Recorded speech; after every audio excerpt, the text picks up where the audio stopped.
Nobody circles the wagons like the Buffalo Bills. Hi, I'm Bills defensive end Greg Rousseau, and you're listening to Nate and the Fellas on Circling the Wagons podcast. Nobody circles the wagons like the Buffalo Bills. Go Bills! Yeah. 2022. We here. Hey, let's go Buffalo, Buffalo, Buffalo Bills. Hey, let's go Buffalo, Buffalo, Buffalo Bills. Hey, let's go Buffalo, Buffalo, Buffalo Bills. Hey, let's go Buffalo, Buffalo, Buffalo Bills. Welcome to the Circling the Wagons podcast, a podcast discussing the Bills all year round with interviews, news, recaps, and insightful fan discussion. Here's your host and lifelong Bills fan, Nate. Hey, Bills Mafia, what's going on, guys? This game isn't completely over, but I mean, it's pretty much over. So I decided to jump on early. Going to give just a couple of minutes. I feel like this is a Zoom call at work. Just going to give a couple of minutes for everyone to really get on, and we can talk Buffalo Bills. Is everybody on? Can you guys see my screen? Doesn't it feel like a Zoom call at work? Everyone, can you guys? Just going to give a couple of more minutes for a few more people to get on, and then we're going to talk about this win, guys. This is going to be a fun one. A lot more fun. Okay, the game is over. All right. Hey, Bills Mafia. Welcome to another episode of Circling the Wagons, a Buffalo Bills fan podcast. I am your host, Nate. Guys, thank you so much for joining us in this tremendous 38-10 victory episode. Victory Twitter space for Circling the Wagons for the Buffalo Bills, and it was a 38-10 win over the Las Vegas Raiders in Buffalo. The home opener for the Buffalo Bills. They looked great. They did everything that they needed to do to beat a team that was inferior to them. They didn't make any big mistakes. Josh, Hero Ball Josh, Sugar High Josh, whatever you want to call him from last week, the guy that made throws that he didn't need to make at all last week while they were up and winning, that guy was not here today. He was not available. This was dink and dunk Josh, which honestly against teams like this that are inferior, I mean, that's what you want. 31 for 37, 274 yards, 3 touchdowns, and possibly the most important stat line in the win, 0 interceptions. 0 interceptions, 0 fumbles too, by the way. Great play by Josh Allen. We also had James Cook, 17 carries for 123 yards. This was James Cook's breaking out game. James Cook, Captain Cook, the guy had an amazing game, not only rushing the ball, but he also had 4 receptions on 4 targets for 36 yards. So a great game by James Cook. Captain Cook had a great game. For those of you that aren't familiar with our Twitter space, this is the time for you as followers, as listeners, as Bills fans, Bills Mafia members, for you to get your thoughts in on the Buffalo Bills game. The Buffalo Bills win 38-10 against the Las Vegas Raiders. Normally, we give our own thoughts every Sunday night / Monday morning on our own recap podcast. But if you want to get your thoughts in, get in line. We have plenty to talk about. I mean, I could talk for the next 40 minutes if you need me to. But if you're interested in giving your thoughts, feel free to do so. If you guys want to give in your Wall of Fame, Wall of Shame, Sweet Sassy Molassy Play of the Game, those are all welcome in this episode. So first things first. We already got someone in. That was quick. Colby, my guy Colby, that has not come up since we've done our last Twitter space. Colby, turn that mic on. You know you're a veteran. What's going on, brother? Hey, Nate. How you doing? Good, man. How are you doing? I'm doing good. Just finished watching the game. Trying to watch some other games too. Trying to will some of my fantasy teams to victory this week. So that's. How close are you? Are you about to win or what? So I got 3 leagues. I'm like beating the guy by a lot in one, and then the other 2 are very, very close. So I'm gonna have to need some help from guys later on and Monday to will me to victory. But Josh definitely helped me out today. Him, Diggs, and James Cook. So that's I got 19 out of James Cook, and Josh gave me 70 in one league. So wow. Yeah. I mean, you think about it. I mean, I didn't mention Josh Allen. Josh Allen only rushed 3 times for 7 yards. Gabe Davis had the biggest receiving game on the day, 6 receptions on 7 targets, 92 yards, 1 touchdown. I mean, just what were your thoughts on the game, Josh, or anything else you want to talk about? Well, it was a really good. It was a really good bounce back for Josh. I mean, that Jets game really let a lot of people down and kind of thinking that he wasn't the guy and stuff. Which it's Josh Allen, man. He's gonna redeem himself. He's going to learn from his mistakes. He's not like the average QB in the league in the NFL, So it's to me, it was kind of silly for people's overreactions. 3 interceptions, it's not great, but he was trying to make plays. I mean, can you hark on him for not trying to get the ball down the field at least to his playmakers? I mean, I don't know. It just to me it was kind of a bad game from him. But this game was much better. He had no turnovers and he just slang it around. I mean, he's Josh Allen. He just did a bunch of crazy stuff and he tried to hurdle somebody, which failed miserably for him. But that just it's Josh Allen, man. I mean, he's the Bills QB. He's going to be the Bills QB forever. I hope, and he's what wins games for us. I mean, and he can also be what lose games for us. But in my opinion, I thought he played a great game today. I loved what I saw from Gabe Davis. I love what I saw from James Cook. I mean, James Cook. If people don't realize that he solidified himself as the lead back, I don't know what to tell you. And then the defense played really well with 2 interceptions and lots and lots of sacks. Yeah. The D line looked great. When we do our Wall of Fame, Wall of Shame segment, I'm going to have a hard time not picking the D line as a whole. And just, I mean, it's hard to pick out one specific guy because they all looked like they Yeah, were getting it on it. yeah, At yeah. at It was at insane. Ed Oliver, Daquan Jones, Greg Rousseau, Yes. Leonard Floyd. I mean, they all seem to get a piece of it. Yeah, yeah. They all and Ed Panessa had a good bat Yep. down that really kind of saved a drive for the Bills. Yep. I want to say it was in the second quarter, if I'm correct. Yeah. Hold on. I got my Epinesa. It was it was either at the early second quarter or end of the first quarter. Yeah. Yeah, I saw that, and then I was just like, okay, all right. All the Bills need to do is just score again, and then I think we scored again, and then it went our way from there. A lot of people said that the opening drive when uh, Garoppolo threw it to Devontae Adams was kind of a game, like a backbreaker and stuff, and everybody was like, oh, the defense is gonna suck, but defense ended up having a good game. I mean, Devontae Adams is one of the best wide receivers in the league. I mean, he's going to get open, and when he does, he will hurt you. But like it really didn't help them at all. It was the only score they had the whole game besides a field goal, and so I'll take it. Yep. I'll take it. Yep. Like you won the game. So Yeah, Colby, thank you so much.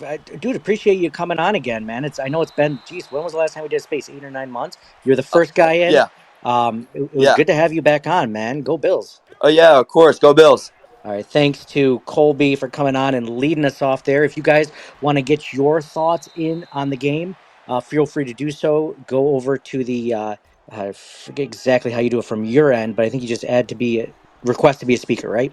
And then you can get on. But man, a lot of things Colby hit on with the Bills game. One of the things I wanted to touch on was the Bills Jets loss, and I think that it was definitely a game in which Josh Allen lost the game for the Buffalo Bills, but in the grand scheme of things, he wins a lot more games for the Buffalo Bills than he loses. And I think that was just blown up so much more by the Aaron Rodgers injury, of course, but mostly because the last time that we saw the Bills play was against the Bengals, and they looked just as bad. I mean, they were turning the ball over, they couldn't get anything going on offense. And so if that was your last impression, what recency bias, even though recency was 8 months ago or whatever, the Bills played against the Bengals. I mean, recency bias. The last time I saw them play, they looked like garbage. And then I waited 8 months and they looked like garbage again against a divisional opponent that was also without its starting future Hall of Fame quarterback. Like, that's going to hurt people. So I don't blame them for that. But at the same time, it was a little bit overblown because Josh Allen is a good quarterback in the end. He didn't just all of a sudden, that's our biggest fear as Bills fans, right? I mean, we're Bills fans. We lived through a 17, 18-year drought. We went through 4 Super Bowl losses. I mean, we catastrophize things like no other fan base, and I'm just like that. I fall a victim to that too. But in the end, our biggest fear was Josh Allen was going to be the worst quarterback, or he's going to regress to a point where he just wasn't the same guy. And we saw today he doesn't have to play that way, and he made a concerted effort to not play hero ball when he didn't need to, and he ended up having a great stat line. So kudos to Josh, obviously, for bouncing back like we thought he might. I want to get into Private Joker 2003. Private Joker, what's going on, dude? Hey man, long time no talk. Hey, how you doing? Good. I can finally come out of my shell. I don't have to be hanging my head in shame anymore after last week. So, I Yeah, you had the paper bag over your head, right? yeah, I was just gonna lay low for a little while there in social media, just kind of keep a low profile after last week. But now I can come back out again, start singing my Bills mantra, Bills fight song, and everything. Yep. No, Feels good. but after what you were just saying a second ago was, I think, really interesting about how some people were acting as if because Allen had the one bad game that it was the signal of some kind of regression. I don't obviously that wasn't true, and this game showed it. But I do think that there was something to it at the time because at the end of last season, for a lot of games, even when they were still putting up big numbers, you could just see he wasn't really running the offense. I mean, he was making things happen. But there were people that were saying things like, "Hey, Josh Allen, some of the things that he does brings pressure on him. Like it's not always the offensive line." But nobody was listening to that because the fact of the matter is he was just making plays. He was getting outside. Yeah. He was creating something even if he wasn't doing it the right way. Then against the Jets defense, he kind of couldn't do that anymore. Like you had to play the right way because they just weren't going to give you any of that improvisational stuff. But I feel like last week basically forced him to be like, okay, you can't do it the wrong way. Like you have to do it the right way. And then this week, I think you saw him run the offense that he was supposed to run last week. You saw him actually start to use like the two tight end setups the way they were supposed to. They got it to Knox short. They got it to Kincaid short. They ran the ball the way they were supposed to. So he kind of had a wake up call last week, where now this week he was like, okay, I'm going to have to run the offense the way that I should the whole game, and it looks the way it was supposed to look when the offense is run that way. It was awesome. Yeah. What you brought up about last season it's a really good way of putting it as far as how Josh was running the offense. Like, and Colby, the gentleman that came on earlier, mentioned this all last season and kind of shrugged it off because we were still winning. But he kept bringing up, man. He's like, this offense still doesn't look great. And I remember one time, like, he was pretty down after winning. Like, hey, like this is still a win. He's like, yeah, but I in the back of my head, I'm like, you know what? There's nothing wrong with that because, and then you saw it come out in the Bengals game even more so, and then again in the Jets game, like you just said. And this was the first game in a little bit where we saw Josh, take what was given to him and still have a few like really good plays, but take what was given to him and march down the field. I mean, at one point he only had like one incompletion through, I don't know if it was three quarters or what, or I don't know. Yeah. It was a great stat Yeah, line. he can play quarterback like the traditional way and be successful that way. And with all the weapons that they have, I mean, honestly, like I'd rather see him do that and just pull out the stuff that the alien stuff when he has to pull it out, but use like the offense, for the rest. So that was cool. The other thing too, just this game that I thought was awesome. She kind of talked about a little bit already, but just like the run game was the thing that was like really surprising. It was like no matter which running back they used, they were successful in the run game. Yeah, absolutely. The Bills had 183 rushing yards between Cook, Harris, and Murray, and guess how many rushing yards Josh Jacobs had? Was it negative? It was for a while. It almost, actually, I can't tell the smudge on my screen. It is not a smudge on my screen. You were right. It's negative 2 yards. I thought it was like a little bit of speck on my laptop. For Like, the and whole I'm pushing game. down on it. That speck ain't going away. Minus 2 yards for what he was the rushing Leader. champion for last year, Yep, right? he had the rushing leader and the most yards after Rushing- contact, they said, during that game. So there you go. Dude, I was looking at last week's game against the Broncos, and I watched part of that, and I was just like, the Broncos have a really good defensive line. Like, that's not Josh Jacobs necessarily, but I wasn't as afraid of Josh Jacobs as I was Breece Hall because the Bills really struggle against speed backs compared to like pounders, Yeah.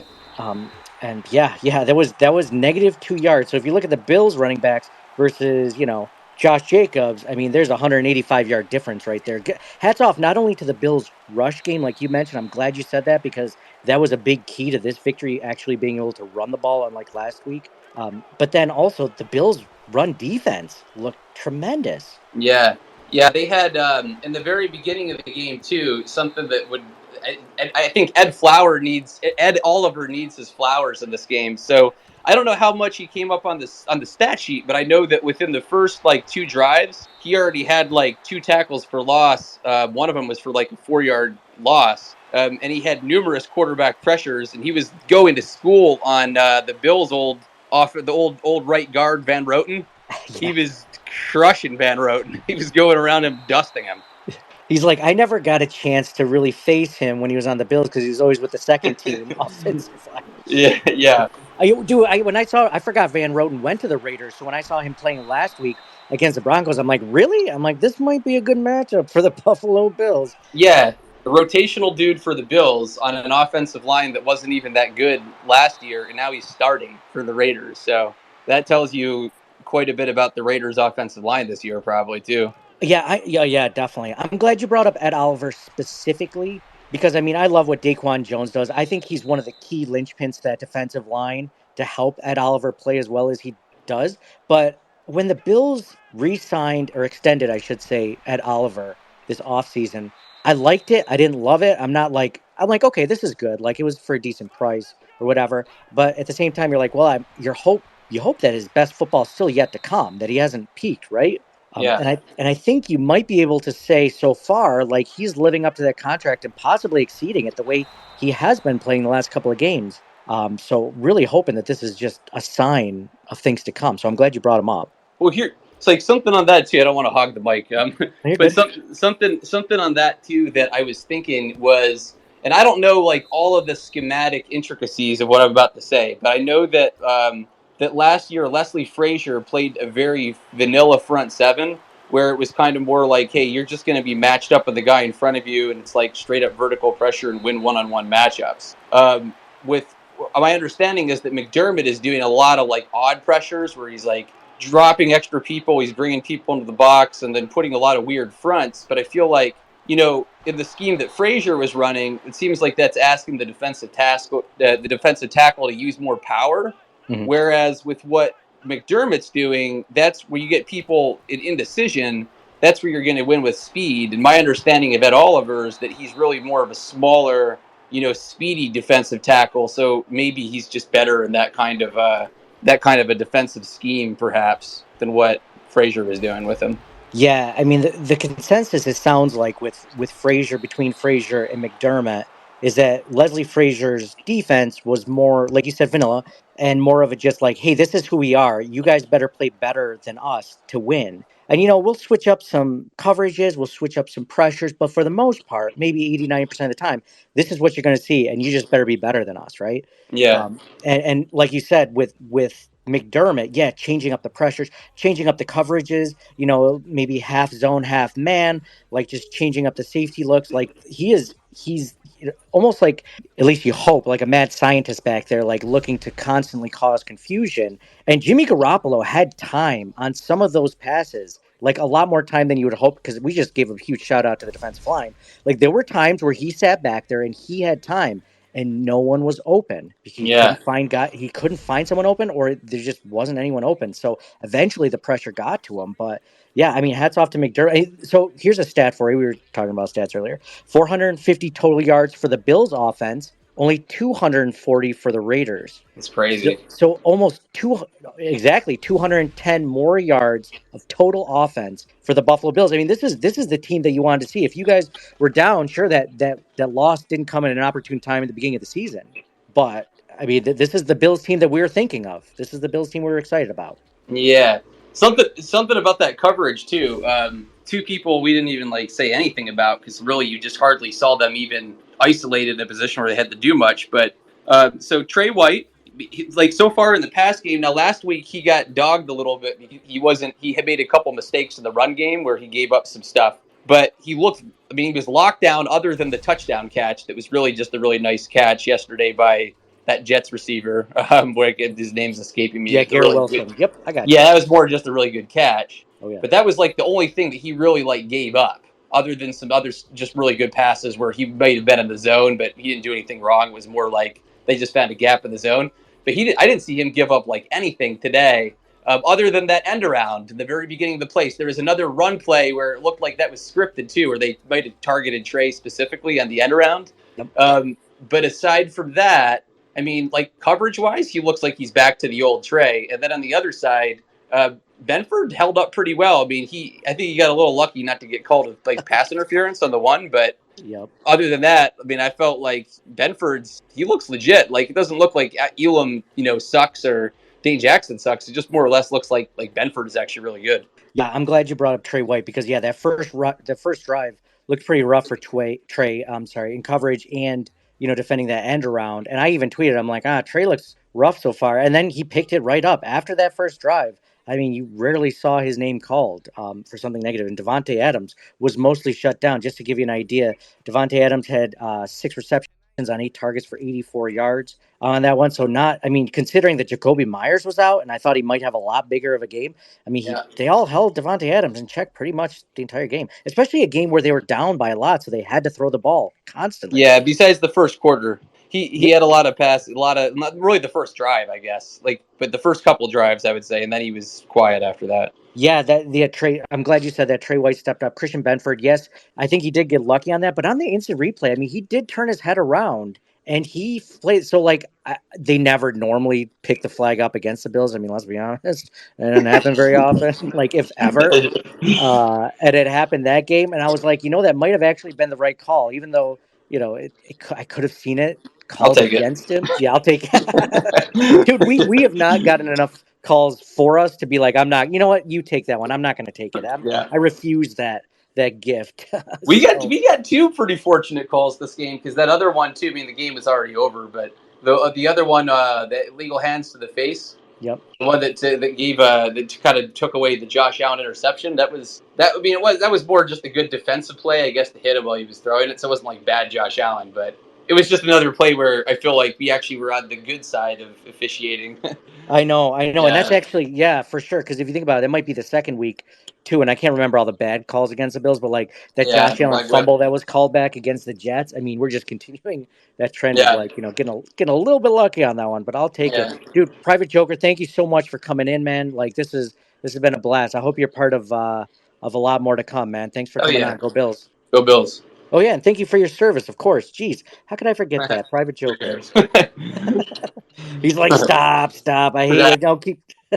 Sorry, I just cut him off right there. My bad. Private Joker, a proud member of our military. Thank you so much for your service and all the service members out there listening to this podcast, whether you're home or abroad, or if you're active or inactive. I don't know if there's even an inactive. I might have botched that one completely, but my dad was a Marine. He served in Vietnam, so have a really soft spot in my heart for everyone that serves or is served, or even, thank you guys so much. So, a lot of great stuff brought up by Colby, brought up by Private Joker. If you guys want to get in, now's the time. Got a few more minutes before I wrap this up. I forgot to mention this, unfortunately. I can't believe I forgot this. This episode of Circling the Wagons is brought to you by the Twin Spires Sportsbook at the Del Lago Resort and Casino.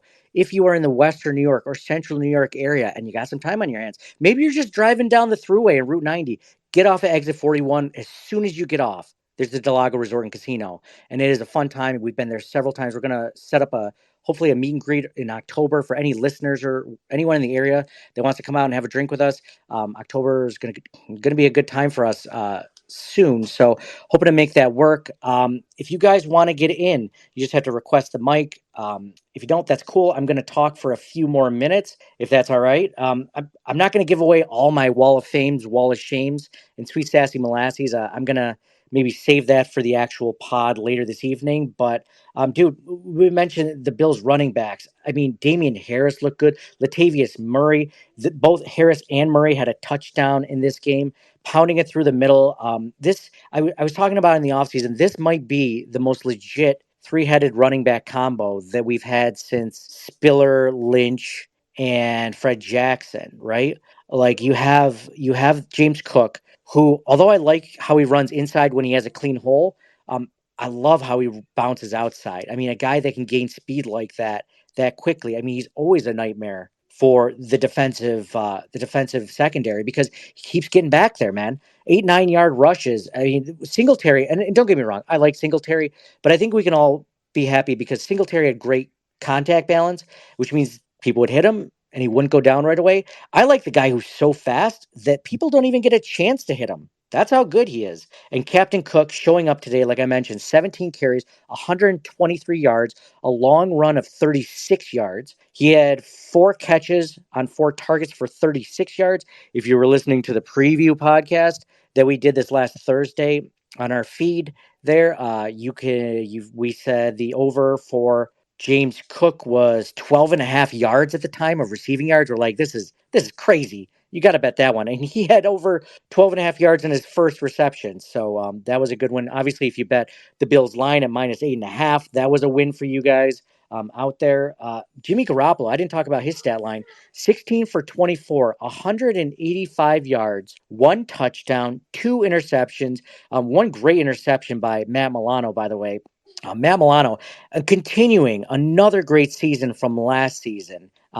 He looked good. I thought, Terrell Bernard looked good also. It didn't look obviously as good, but he looked good. He's holding up that middle linebacker spot better than maybe we thought he would have, or maybe than I thought he would have. Looking good there. Josh Allen, like I said, only had 3 rushes for 7 yards. I like it better. He only had that one. We were talking about boneheaded plays against the Jets. He only had really one boneheaded play, and that was to try to hurdle a guy. I think Colby mentioned it earlier, tried to hurdle a guy, and he basically got body slammed. I mean, it could have been a lot worse. It was his ex teammate in Wyoming that hit him, but that guy could have drove him right into the ground. I'm pretty sure, and he didn't. And Josh Allen gave him a little dap on the back of the head. Thanks, man. Thanks for not injuring me. I appreciate it. He did take another hit. It was another hit that got called back because it was a flag for illegal contact to Josh Allen or something, roughing the passer. It wasn't roughing the passer because he wasn't a passer, but something because the guy hit him his shoulder, number 25 on the Raiders, to Josh Allen's helmet. But then it got called back for a holding call so it was penalties offset. Josh took an unnecessary hit there, but he got the first down, just kept trying to get more yards. I mean, you can't take it all out of him completely, but I wish he hadn't done that. I mean, let's be honest. So also down the stats area, Stephon Diggs, like I mentioned, 7 receptions on 7 targets for 66 yards. What a great day. What a great day by Stephon Diggs. Again, didn't break one, didn't get a touchdown, but just a really solid game from your number 1 wide receiver. Gabe Davis, 6 receptions on 7 targets for 92 yards, 1 touchdown. That was one great play. It's not going to make the Sweet Sassy Molassy play of the game, but what a great pass and catch. I believe it was the 3rd quarter. Yep, 3rd quarter. No, it wasn't the 3rd quarter. It was the 4th quarter. It was a 40-yard catch by Davis. Josh Allen leaving the pocket, just flipped it over. Lots of yards after catch on that pass. Something that the Bills struggled in a lot last season. Yards after catch. Great pass, great catch by Josh Allen to Gabe Davis. Dalton Kincaid, the next leading receiver, 5 receptions on 6 targets for 43 yards. James Cook, I mentioned earlier. Khalil Shakir, 1 target, 1 reception, 11 yards, and 1 touchdown. Great catch by Khalil Shakir. Only, 3 targets for Hardy, 2 receptions for 4 yards. Not a whole lot there. Trent Sherfield, not a big deal, but not really a part of this offense through 2 games. I thought that might be a little bit different, but we're not seeing a whole lot from Trent Sherfield so far. Dawson Knox, 3 receptions on 5 targets for 10 yards, 1 touchdown. He had that 1 touchdown. He had that 1 play in the end zone where he was double covered and Josh threw it to him, and he kind of, it was good coverage. I didn't expect him to come down with it. Somebody on Twitter, though, mentioned that, I said that Stephon Diggs was wide open, and he said, yeah, I think the ball might have been intended for Stephon Diggs, but Dawson Knox just jumped up too high in the air and knocked it down. So very possible Diggs was wide open in the end zone. But I mean, we're being nitpicky at this point, right? Passing yardage, the Bills to the Raiders, 267 yards, to the Raiders 185 yards, 183 rush yards, to the Raiders 55 rush yards, and like I said, over 210 total yards of offense more than the Las Vegas Raiders. Guys, the Bills dominated today. As the score showed, 38-10. It was good to see this Bills offense. If there's nobody else that wants to get in and talk, Stu, I've seen you listening, man. long time listener to the podcast. You have your own podcast. If you want to jump in, man. Oh, Rob, you missed it. You missed it, Stu. Rob got in first. He knew I was going to end it. He wanted to get in. Rob, what's going on, brother? How you doing, Doing man? all right, man. I just want to say, what's up to everybody. Today was a really good day for the Bills. I think that I tried to explain this to a few guys that I'm in a group chat with because everybody's, oh, Josh Allen is doing Josh Allen things. So last week, Robert Saleh, like people fail to realize, Robert Saleh plays very good games against quarterbacks that have that rushing ability. In the Super Bowl against the Chiefs, when he was a 49ers DC, he had Mahomes doing a lot of uncharacteristic things, getting off spots, things like that. And you play a guy like Josh Allen, who does those kinds of things as far as like rushing, being able to rush and then anticipate, because a lot of that rushing ability comes from anticipation of the pass rush and being able to get off of your spot quick enough to be able to go ahead and move away from the pass rush. Robert Saleh just has a lot of guys' numbers like that. But I mean, great game from everybody today. Gabe Davis being that number 2 wide receiver, I think he must have heard Sean McDermott's comments about it. Not only that, but the biggest jump, the hardest jump is from week 1 to week 2. Deion Dawkins looked very lazy last week. I thought he was very lazy, very much just wasn't quite where he needs to be for what we pay him for and what he was supposed to be. But this week he looked really good. Terrell Bernard looked really good. I honestly do think that instinctually he plays the run better than what we had in Tremaine Edmonds, although I'm not quite saying that he's better than Tremaine Edmonds. I just think that helps, right? Because you've got you've got Matt Milano. I mean, Matt Milano is a freak. He's doing his thing. Shouts out to the Buffalo Bills, their defensive coordinator. Our defensive coordinator for just finding a guy like that and then getting him to where he needs to be. Because without that guy, like there are a lot of plays that will.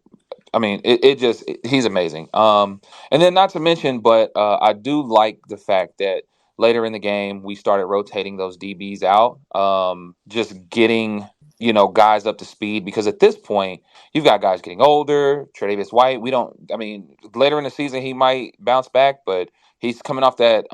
He came off that ACL injury, hadn't really quite gotten to where he was going to be. Then we say, oh well, maybe he's going to bounce back, with a real off season, and then you kind of like find these moments where where it's not as consistent as it used to be. Which I totally get that, but like you know what you're wanting to build. We might not like it as fans, but what I'm anticipating is as the season goes on, Josh Allen continues to slow down, play the game how NFL Josh Allen needs to play, not college Josh Allen, because college Josh Allen had to do everything for sure.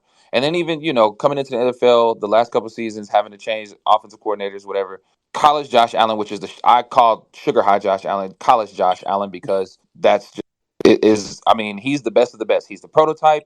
There are a reason why teams want a guy like that. Is he will win games. You'll put him on, like, more often than not. If you need a guy to win a game for you, that's the type of guy that you want to win games. I get it. Everybody says, oh, Mahomes is this, Mahomes is that, but like Josh Allen is a prototype. 6'4", 6'5", excuse me, and throw a rocket. He's just amazing. Can throw the ball, like, so yeah, just great game today. Sorry, I didn't mean to, just take up all the time and stuff, but we had a great game today. I just hope to see more consistency from not only Josh Allen, but also our offensive coordinator and the play calling. The play calling today was phenomenal, 1,000%.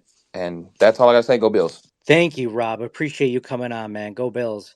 Lot of things Rob hit on, and I want to address a couple of those right away before I end this. Just the play calling. I'm glad he brought up, because we haven't really talked about a whole lot to this point. And I thought Ken Dorsey's play calling last week was okay, but it's overshadowed by how many mistakes Josh Allen made. And this week, I think it was just much more conservative play calling, but at the same time, it was the right. He was running the ball when he should have. How many times did we rag on Dable for not being able to run the ball or passing the ball too much, or vice versa, trying to run the ball when he shouldn't have? I thought it was an excellent game called by Ken Dorsey. So I'm glad Rob brought that up. A guy like Dorsey definitely gets the brunt of a lot of criticism, and not necessarily deservedly so.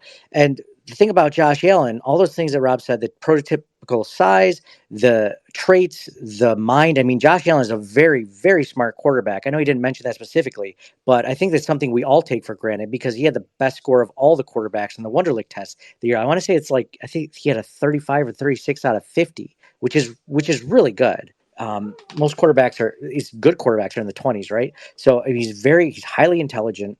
The guy plays like crazy. And he played a game where he didn't give up all of his creativity. He didn't give up all his physicality. He didn't give up all of the things that make Josh, because there was a few plays where he rolled out and at the last second he threw it to, Stephon Diggs and made a reception or whatever. Like, that's Josh. Like, keep those plays. Keep doing those plays. But let's give up some of the, I call him boneheaded Josh, or like Rob says, sugar high Josh, college Josh. Those plays where it's just unnecessarily risky, right? If you have like a 10% chance of making the play, but you take it all the time, then that's not a very smart play, right? Like, your odds of being able to complete that play and get a first down is just, and plus you put yourself up for injury. You can't win us a Super Bowl if you're on the sidelines because you tore something or you have a concussion or something. You're just not useful to us. So I'm glad he brought up all those things, and I love that Rob brought up the Gabe Davis thing about him really hearing what Sean McDermott said at the press conference, because Sean specifically said about the wide receiver too, we need a lot more there, and he didn't. It was specific to a question that a reporter asked, so he didn't come out and just pounce on Gabe Davis. Like, he brought that up because one of the media members asked that question, and he did not let Gabe Davis off the hook. Because that one interception last week, which, in the grand scheme of things wasn't a big deal compared to all the other interceptions, but he ran a lazy route. And what happened is Whitehead undercut the route and he got that interception, an interception that, really, I say in the grand scheme of things, it didn't matter because there's 4 of them, but they were 1 touchdown away from winning. So that, or field goal away from winning. So that's all that mattered. So, guys, thank you so much for tuning in to this. We're going to try to do more and more for the 1 o'clock and 4 o'clock games. I don't see any reasons why we can't do it for the 1 and 4 o'clock games. Maybe it'll be tough for the London game because I'm going camping that weekend, but going to try to do one anyway. Going to try to find some reception up in the Allegheny Mountains somewhere, even though there's probably no reception whatsoever. So appreciate you guys coming in, giving your thoughts. As always, Bills Mafia does not disappoint. And if it sounds like I'm pandering to Bills Mafia, it is because, well, it's because I am. So thank you guys all for listening. This episode is brought to you by the Twin Spires Sportsbook at the Delago Resort and Casino. If you haven't checked out the Delago Resort and Casino, if you're within driving distance, please do. It is a fun time, man. We're so lucky to have a place like that so close to home, in between Rochester and Syracuse on Exit 41 in Waterloo, New York. Check them out, the Twin Spires Sportsbook at Delago. So if you guys are interested, if you want to hear the entire conversation, maybe you missed some of it, maybe you only caught it halfway through, check out our podcast. I'm going to drop this podcast in about 10 minutes now on our own podcast feed. If you follow us, we're at Circling the Wagons on everywhere you listen to podcasts. We also do some work with Buffalo Rumblings, but we have our own podcast feed as well. You can check everything there. Just check out Spotify, Apple Podcasts, whatever. Just search Circling the Wagons and you'll find us there. So for me, Nate, go Bills. Thank you guys all for listening. The Bills are 1-1, 38-10 victory. Let's go! Buffalo, Buffalo, Buffalo, it's the Mafia. Buffalo, Buffalo, Buffalo, it's the Mafia. Buffalo, Buffalo, Buffalo, it's the Mafia. It's the Buffalo Bills, ayy. It's the Buffalo Bills, ayy. Buffalo, Buffalo, Buffalo, it's the Mafia. Josh Allen, Steph Diggs, Shaq Lawson, who's stopping us? Trey Edmonds, Ed Oliver, Jordan Phillips, who blocking us? I don't see nobody stopping us. Number one, no one on top of us. What they gonna do when Matt Milano coming with the blitz off the edge? Don't you throw it in the air, cause Trey White and Micah Hyde will intercept. Von Miller getting double teamed, now the team getting easy sacks. Russo with the double moves, coming straight for the quarterback. Take him down, take him down. McDermott clapping on the sidelines, and the crowd going crazy. Mafia, it's our time. Josh Allen, it's your time. It's the Mafia, yeah. Sunday, 1 Bills Drive. Mafia, where you at? Buffalo, Buffalo, Buffalo, it's the Mafia. Buffalo, Buffalo, Buffalo, it's the Mafia. Buffalo, Buffalo, Buffalo, it's the Mafia. Buffalo, Buffalo, Buffalo, it's the Mafia. Buffalo, Buffalo, Buffalo, it's the Mafia. Buffalo, Buffalo, Buffalo, it's the Mafia. Buffalo, Buffalo, Buffalo, it's the Mafia. It's the Buffalo Bills, ayy. It's the Buffalo Bills, ayy. Buffalo, Buffalo, Buffalo, it's the Mafia. Josh Allen, Steph Diggs, Shaq Lawson, who's stopping us? Trey Edmonds, Ed Oliver, Jordan Phillips, who blocking us? I don't see nobody stopping us. Number one, no one on top of us. Mitch Moore snapped to Josh Allen, looking down the field, see no one open, so he scrambled right. He see somebody open, but he off balance, so he gotta be focused. Dawkins with the block, Allen with the shock, 70 yards. Will it be caught? Gabe Davis or Jay Crowder? Down the field, past the whole roster. That Steph Diggs make it so easy. Touchdown, Highmark Field rocking every Sunday. Got a hangover on every Monday. Get your bass kicked, you know we winning. Josh Allen passing, who gon' pass us? With Devin and Cook, you know we great. If you're not a Bills fan, we don't relate. Nah. Buffalo, Buffalo, Buffalo, it's the Mafia. Josh Allen, Steph Diggs, Don Brown, who's stopping us? Trey Edmonds, Ed Oliver, Jordan Phillips, who blocking us? No one. Thank you for listening to the Circling the Wagons podcast. Download and subscribe to us in your favorite podcast service. Email us at ctwpod@gmail.com. That's Charlie Tango Whiskey Pod @gmail.com. Follow us on Facebook and Twitter at CTWPod. And most importantly, go Bills! Nobody circles the wagons like the Buffalo Bills. Nobody circles the wagons like the Buffalo Bills, Nate.